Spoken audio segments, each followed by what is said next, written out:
Thanks for clicking. Like and subscribe for more videos like this. The pitch.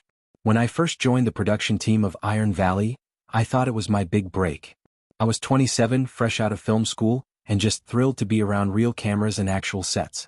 The movie was a gritty, post-apocalyptic action flick with a massive budget, $175 million, and a bloated, CGI-heavy script that read like Mad Max fanfiction written by someone who'd never seen Mad Max. Still, I wasn't there to criticize. I was just the script supervisor, which in film means the one responsible for tracking continuity, line accuracy, and making sure what we shoot matches the actual screenplay. Simple enough, except for one problem. His name was Terry Kincaid, the director. Terry Kincaid was one of those directors. The kind who insisted on being called a visionary, even though his last two movies were critical flops. He wore sunglasses indoors, carried a bamboo walking stick for aesthetic purposes, and frequently referred to himself in the third person. The audience doesn't want realism, he once said, sipping from a $20 matcha latte. They want Terry's truth. We were barely 2 weeks into pre-production when red flags started flying. He demanded every set be lit like a dying star. Insisted that all extras wear goggles, even in scenes with no sun. And refused to shoot coverage shots because, in his words, "My framing is pure." But nothing compared to his attitude about the script. Terry had written the original draft himself.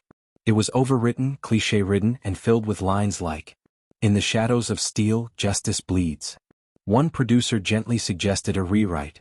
Terry exploded. "This is my vision. I don't want a single comma changed." And that, my friends, is when the malicious compliance began. Most directors treat the script as a blueprint. They tweak dialogue, adjust scenes, let actors improv. It's part of the process. Not Terry. He made it clear that every single line must be spoken exactly as written. No ad-libs. No natural pauses. Not even contractions. He even walked out of a table read because an actor said, "I'll" instead of "I will." "You are butchering my soul," he screamed. So the producers, already exhausted by his diva antics, gave a defeated nod to the crew. Just give him what he wants. That's when I leaned over to my assistant and whispered, "Then we are going to give it to him. Word for word." As script supervisor, I had access to every revision, every note, every timestamp change in the screenplay software. And Terry? He refused to allow professional editors or co-writers near the script. He wrote it in final draft on his iPad at night, often while wine-drunk and binge-watching anime. The result? Scenes changed tone halfway through. Characters reappeared after dying. And the action lines were pure nonsense. There was a stage direction that read, "Zara turns, eyes furious, hands clenched like the moon's fury." No one knew what that meant. Not even Zara's actress, who gave up and just clenched her fists like she had arthritis. Another scene had a full minute of silence scripted, with the line, "Actors pause here, so the audience can feel existential dread." Okay. So we followed the script. Exactly. Our lead actor, a classically trained Brit, stopped trying to make his lines sound good. He just read them. Flat. Robotic. Cannot. Go. Do. Terry clapped from behind the monitor. Yes. That's the realness I'm after. Meanwhile, the art department recreated scenes based on the exact, sometimes contradictory directions in the script. One called for a collapsed train station, with no tracks.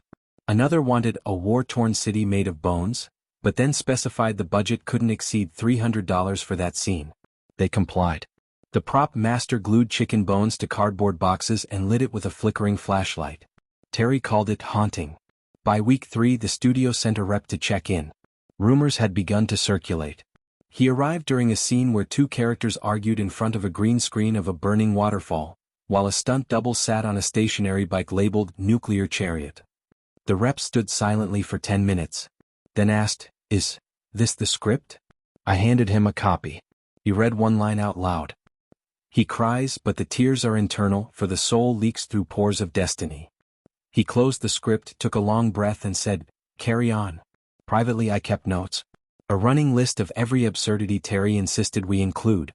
Scene 27, actors must wear foil hats to protect from thought lasers. Do not skip. Scene 41, no sound effects. The audience imagines the explosion. Scene 58, do not let the actors blink. This is a no-blink sequence. The crew began to treat it like a game.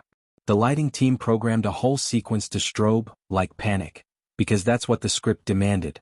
The costume department made identical outfits for all side characters. Terry had written. The crowd should look like one person multiplied by despair. We complied. Every day Terry reviewed the dailies with a smug grin. This is art, he'd say. Meanwhile, the editor had begun drinking before noon. None of this matches. There's no visual continuity, he told me, staring at footage of two different actors playing the same soldier in back-to-back shots. We're just following the script, I said. Yeah, he sighed. That's the problem. Rough cut day. Terry demanded we invite producers, studio reps, and select critics. He insisted on total silence during the viewing.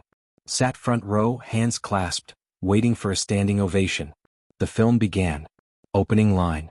The sky is a broken promise. The dirt? Our confessional.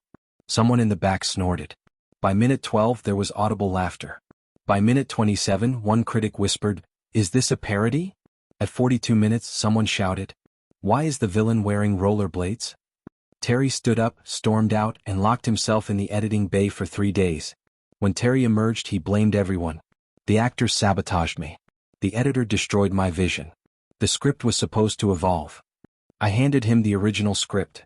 His original script, highlighted. We followed every line. He tried to argue until the producer pulled out the time-stamped logs. You told everyone, no deviations. So that's what we did. He demanded a reshoot. The studio refused. They'd burned $53 million on what was now being privately called The Room, Apocalypse Edition. Terry's contract was bought out. The movie was quietly shelved. 6 months later, the film leaked online. It went viral. People thought it was intentional satire. YouTubers made video essays. TikTokers reenacted the internal crying scene. The villain on rollerblades became a meme. I got a call from a different producer. You the script supervisor on Iron Valley? Yeah, I said cautiously. You followed that script exactly? Yes. Good. We need someone just like you. Got a Netflix original. Very particular showrunner. Sometimes the best way to highlight bad decisions is to follow them. Exactly. Word for word. Terry? He's trying to crowdfund a sequel. He says the world wasn't ready for Iron Valley. Me. I'm back on set. Different director. Better script. Still got my notes folder. Still following orders, savagely. The end. But now I want to hear from you. What would you have done on this movie set? Have you ever followed bad creative directions just to prove a point? What's the most ridiculous instruction you've ever been told to follow to the letter? If you were the script supervisor, would you have stepped in or done exactly what they asked? Drop your story in the comments. I read every single one, and your experience might inspire the next episode. And hey, if you enjoyed this wild ride through creative chaos and corporate compliance, like the video and share it with a fellow rule follower. And subscribe for more true and true style malicious compliance stories. Until the next video.